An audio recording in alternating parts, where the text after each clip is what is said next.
I was 3 days out of Verith Station when the compressor on my crawler blew a seal and left me stranded at the edge of the underbelt. That tangle of old transit shafts and pre-compact storage vaults that runs beneath the Corda Basin like a bad root system. I had no reason to go down there. I had no reason to do most of what I've done in my life. But the backup relay I needed was in a supply depot 2 levels under the rock, logged in the compact's own freight index. And I was not going to walk 80 kilometers across open desert to Verith for a part that cost 4. So I went down. The depot was in Shaft 7, which the index said was unmaintained but accessible. The index was correct on both counts. The lighting ran at about 30% of standard. Enough to see the stenciled numbers on the crates. Enough to watch where I stepped in the standing water. I found the relay in 20 minutes.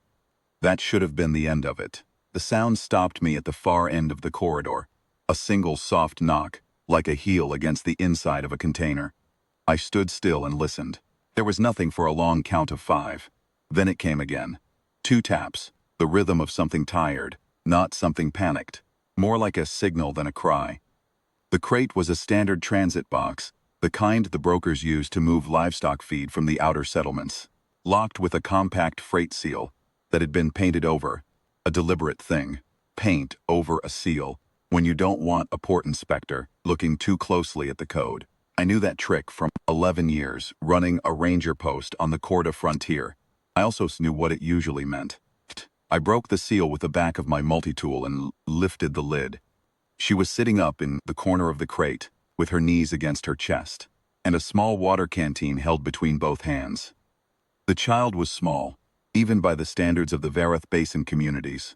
Small enough that the crate had given her room to sit without crouching.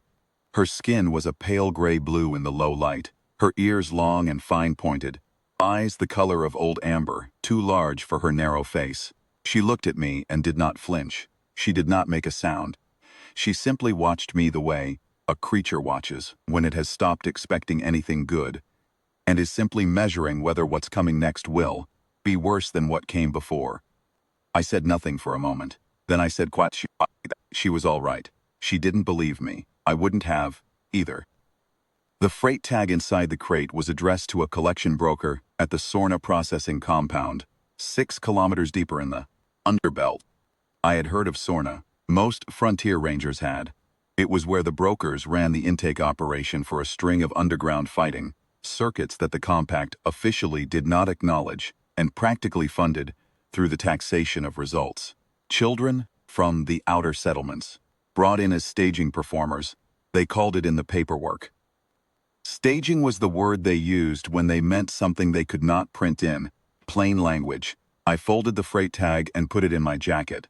She watched me do it. Then she watched me look back at her. Something shifted in her expression. Not relief, not yet. More like a held question. I told her I was going to get her out. I told her she could keep the canteen. She kept both hands around it and stood up. We moved through the lower shafts for close to an hour. I knew the underbelt's layout from the old compact survey maps that every frontier post kept on file. The shaft network was designed for equipment, transit, not habitation, and it ran east toward the Corda Basin Road if you followed the infrastructure grade. I kept her close and kept the pace steady and quiet. She was good at quiet. Whatever she'd been through in the days before that crate, she had learned to move without sound. The brokers found us on level 3, near the old water processing junction. There were 4 of them, and they were not surprised to see me. They had a scanner on the crate's internal sensor. Standard practice, apparently, in case the freight walked off. The one who spoke had the flat, unhurried manner of a man who believed the math of the situation was settled. He told me I had picked up property that didn't belong to me. I told him there was no such thing as a child who was property. He nodded slowly, as if I had said something he'd heard before and found tiresome. And then he told the other 3 to take her back and deal with me in whatever way seemed practical. What I did in the next 3 minutes I will not describe in detail. I will say that 11 years on a frontier post means you learn certain things about enclosed spaces and about the difference between men who have trained for violence and men who have gotten comfortable collecting it from others. The brokers were the second kind, walked away without a mark that needed attention. The child had not moved from where I'd placed her, behind a junction housing, low and still. She looked at the corridor, and then looked at me. And the expression on her face was the same measured assessment I'd seen when I opened the crate. She was deciding what I was. I crouched down to her level and held out my hand, palm open, the way you'd offer something to an animal that has reason to distrust you. Not forcing, not rushing. She looked at my hand for a long moment. Then she placed her small fingers across my palm, not gripping, just resting them there. We came up through the eastern shaft access and out onto the Basin Road in late afternoon, with the sun dropping low and the red rock of the Corda Ridge cutting hard lines against the sky. I had a satellite locator. I raised Verith Station on the emergency frequency and reported what I had found and where we were and what kind of response I needed. The dispatcher I reached had the good sense not to ask questions I didn't have time to answer. Relief team was there in 40 minutes. A compact welfare unit out of the secondary station, a woman named Osara, who ran the basin intake for displaced settlement children. She was brisk and competent, and she knelt immediately at the child's level and spoke to her in a low dialect I didn't know. The child listened. Something in the child's face began slowly to change. The long set of the jaw, the watchfulness in the amber eyes, not gone, but loosened. The way a thing loosens when it has been held rigid for a very long time and is only just beginning to understand that it doesn't have to be. Asara looked up at me while the child was looking at the relief vehicle. I gave her the freight tag. She read it, and her expression did not change, but her hands went flat and still. She folded the tag and put it in her own jacket, and the look she gave me said that this was not the first such tag shad she had received, and that the people whose name was printed on it would be hearing from the compact before nightfall. The child looked back at me then. She still had the canteen. I had been thinking these past 40 minutes whether there was something useful I could say, something that would land right. I have never been a man of many words, and the ones I reach for in moments like this tend to be the wrong weight for the occasion, either too light or too hard. So I said what was true and left it at that. I told her she was the bravest small person I had ever come across in 30 years of difficult places. She looked at me for a moment. Then she held the canteen out toward me, not giving it to me, just offering it, a gesture.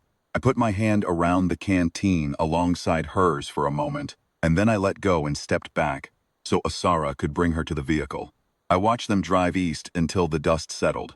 The compressor seal I'd come for was still in my jacket. I walked back to the crawler and fixed it in the last of the light. It took me 20 minutes, and it held. I drove north toward Verith Station through the dark, with the Basin Road empty in both directions and the stars thick overhead and the ridge behind me. The brokers at Sorna were taken by compact enforcement 48 hours later. I know because Asara sent a short message to the Frontier Post frequency, with no salutation and no sign-off, just a date and a confirmation and the words all accounts settled. I read it twice. Then I went back to work. Some things you carry quietly.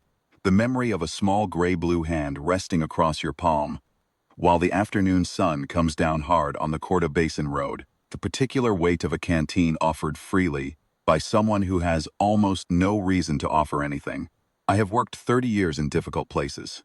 I have done 100 things I was required to do, and 100 more I chose. That hour in the dark is not the worst of what I have seen.